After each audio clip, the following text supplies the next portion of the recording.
What is going on, guys? Matt Downs with Daily Grind Fantasy Sports to help give you the edge for this NBA 10-game slate on DraftKings. Cannot wait to break it down. If you guys are brand new to this channel, we provide both free and paid content for all daily fantasy sports across all sports. If you could please show your support by hitting that subscribe button, notification bell, and of course smashing that like button for all of our future NBA content. If you would like to know more about becoming a better DFS player and taking down that big GPP, head over to www.patreon.com/dgfantasy for more information. On Patreon, we give advanced cheat sheets for all DFS sports on DraftKings. These cheat sheets include updated projections, ownership, and our overall favorite plays from slate to slate. We take it a step further by teaching you how to play fantasy sports like a shark, by showing you where the best leverage spots are to put you in the best spots to take down tourneys. Also included is our private Discord chat where you get to talk over the slate with everyone, including our coaches, to help build your lineups. And now let's go ahead and dive right into this NBA 10-game slate, and it's going to be a crazy one. We have a lot of injury news to break down. If you guys haven't been visiting this channel, if you're brand new to this channel, one thing we always like to look at is the NBA injury report, because we like to look at rotations. We like to look to see who benefits with certain people off the court, usage rates increase.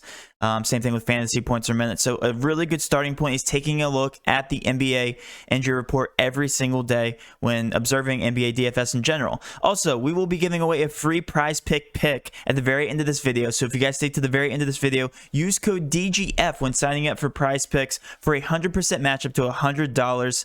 And I promise you guys, this over is looking very, very good on prize picks. All right, taking a look here, starting on the injury report, taking a look at Detroit versus Charlotte. Right now we have Ellington, Grant, Joseph, McGruder, Okafor, Plumlee, and Dennis Smith out. So a ton of value to just be looking at in general for Detroit, in a slight pace-up spot here versus Charlotte. With Charlotte, we have LaMelo Ball questionable to play for the first time in a very long time. Definitely have to be paying attention to that. LaMelo Ball will probably be on a minute restriction, so will impact them a little bit going forward. Malik Monk is also questionable. That will be something to impact the minutes as well. Same thing with Gordon Hayward. Gordon Hayward is officially out. With Golden State, we have Draymond Green and Kelly Oubre to be paying attention to. If these guys are held out, it will drastically impact the picture of Golden State. Taking a look here at Houston, we have Avery Bradley questionable. Won't really impact them because he's not a high usage player. But Augustine Brown, Gordon Hayward, Eric Gordon, Daniel House, and Nwaba are all held out. So it does impact the picture a little bit here in a pace-up spot for Houston. We'll be taking a look there. Chicago, without Troy Brown, Levine, and now Markkanen. Markkanen adding to the picture does definitely impact the picture. We will be taking a look at Chicago here in a little bit. With Atlanta, we have Bogdanovic, Herter questionable right now, and Hunter Reddish officially out for them. With Miami, it's going to be Hero and Oladipo out. That will impact the picture a little bit there in Miami. With Cleveland, Garland is questionable. Unfortunately, he was held out a good part of last night's game. Fortunately for us, we hit the under on prize picks. If you guys took that pick, that was a free pick provided by us. But unfortunately, it was due to injury. He should not play in this contest here against Miami. Deli, Hartenstein, and Stevens are still out for them. And then a huge gold mine here in terms of value for New Orleans, with Adams, Walker, Hart all out for these guys, and this opens up a tremendous amount of value for the Pelicans. With Minnesota, not too much going on here, just Malik Beasley out, shouldn't impact the picture too much. Memphis, it's going to be Grayson Allen and Jaren Jackson out. We're used to seeing Jaren Jackson up, but not Grayson Allen. It did impact the guard play last night, so there's a little bit of value here, but the price tags did come up for Memphis. With Orlando, we have Williams, Akiki, Terrence Ross questionable, definitely something to be paying attention to, and then Otto Porter officially out for them. With Indiana, it's a gigantic mess as usual here. We have Goga, Lamb probable, with Brogdon, Sabonis questionable for once. Looks like Sabonis could be playing tonight. Sampson officially out. Same thing with Miles Turner. So definitely a messy situation there in Indiana.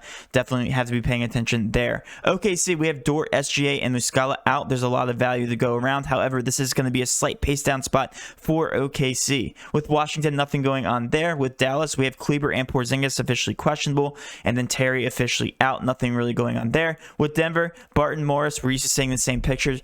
The price tags have already come up. It doesn't really impact them in terms of value. And then the Clippers, Kawhi Leonard is finally questionable. Is expected to be playing tonight. If he is playing, then yeah, I'm all off of the Clippers. All the price tags are way too aggressive if he does play tonight. Last but not least, we have Toronto, Boucher, Lowry, Trent, Watson. A decent amount of value here and a competitive matchup here, hopefully versus Utah. Definitely some value value in Toronto. And then last but not least, we still have Conley and Mitchell out. All the price tags have come up on the Utah guys, so not really on these guys in terms of cash, but GPPs, you can take a stab at them. All the ownership will be very, very low. All right, let's start out by talking about these New Orleans Pelicans. They are without quite a few injuries here. Walker, Josh Hart, and Steven Adams will definitely impact this picture. When you take those guys off the court, we'll take a look here at the usage charts. Zion Williamson's the highest usage guy, 32.5% usage and a 1.37 fantasy points per minute. Brandon Ingram, second on the list. Lonzo Ball, third. However, when we take Steven Adams off the court, this really does impact the center play here, with Hernan Gomez getting a 1.7% usage boost and a 0.1 fantasy point per minute boost. So when you compare that to his price tag, 4.8K, he's averaging 1.1 fantasy points per minute and projected 31 minutes. That's actually more than Steven Adams is used to playing, and a 7.4 point per dollar value. He is going to be my favorite value play on the slate by far. Next on the list is going to be Lonzo Ball, averaging 1.28 fantasy points per minute with these guys off the court. We have him projected for 44.8 points. Really like him. His ownership should be relatively low. I'm not going to say it's going to be low. It's going to be, lower than we expect. Right now, projected 35 minutes, averaging 1.28 fantasy points per minute. We have him at a 6.2 point per dollar value, and I really like Lonzo Ball's upside tonight. Jackson Hayes, Brandon Ingram, you can throw into the mix just because of their price tags. But if we're talking about cash options here, it's going to be Hernan Gomez and Lonzo Ball with a lot of upside there going against Minnesota. Next on the list is going to be Toronto. Toronto without a couple of guys here. Talking about Boucher, Lowry, and Trent Jr. So a lot of minutes and usage to go around. Keep in mind, this is against Utah, so they're only projected to score 108 points. I'm not thrilled about the matchup, but I'm thrilled about the usage and minutes going around here. Flynn is projected 31 projected minutes, 4.3K, and averaging a good fantasy points per minute. If we actually take a look here at the top, 1.04 fantasy points per minute. So if you do the math, 31 projected minutes comes out to a 7.5 point per dollar value. Like I said, I would hesitate at the matchup here and pace of the game, but I do like this guy for GPPs, and generally I like the Toronto Raptors for GPPs. I think these guys are going to fly under the radar a little bit here. Van Vliet is somebody else I'm very interested in. Van Vliet averaging 1.24 fantasy points per minute and the highest usage rate on this team. Again, this is only an 80 minutes of sample size, but I can trust it. I do believe Van Vliet's going to have the ball in his hands a decent amount of the time here with Lowry off the court. Right now, he's projected 36 minutes, and 44.64 points and a 5.7 point per dollar value. So I like the upside there with Van Vliet having a good amount of the usage. Birch is next in line here, a 5.3K price tag, 32 projected minutes, averaging just under a fantasy point per minute. So it comes out to 30.08 fantasy points and a 5.7 point per dollar value. Also, Watanabe, I'm not thrilled about that the minute output here, projected at 20 minutes and a 3.1K price tag, a 5.5 point per dollar value. One of those last pieces, if you're looking for value and a GPP low-owned guy, don't mind him.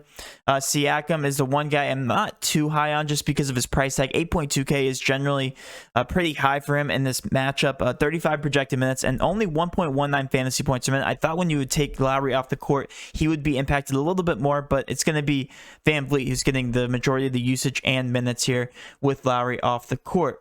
Looking over at Detroit against Charlotte, this is going to be a slight pace-up spot. We're going to be taking a look at the guard play. Generally, you can go bottom of the barrel price tag searching for all these point guards. Saben Lee, 3K. Frank Jackson, 3.9K. You can keep going down the list here. Killian Hayes, 4.6K. Like, all these guys are very cheap. Tyler Cook, you can throw in the mix, projected right now at 26 minutes. For me, it's going to be whoever's starting and getting those starter minutes, because more minutes equals more upside and cash. So we can't expect that Frank Jackson is going to start projected at 30 minutes. We have him for a 6.8 point per dollar value, only averaging 0.89 fantasy points per minute, compared to somebody like Saben Lee, who averages over a fantasy point per minute at his 20 minutes. So again, I like all these guards. I just like the starter for cash because they are the safest option in terms of minutes. Then Boye, also not that bad of a price tag here. 3.1K bottom of the barrel price tag.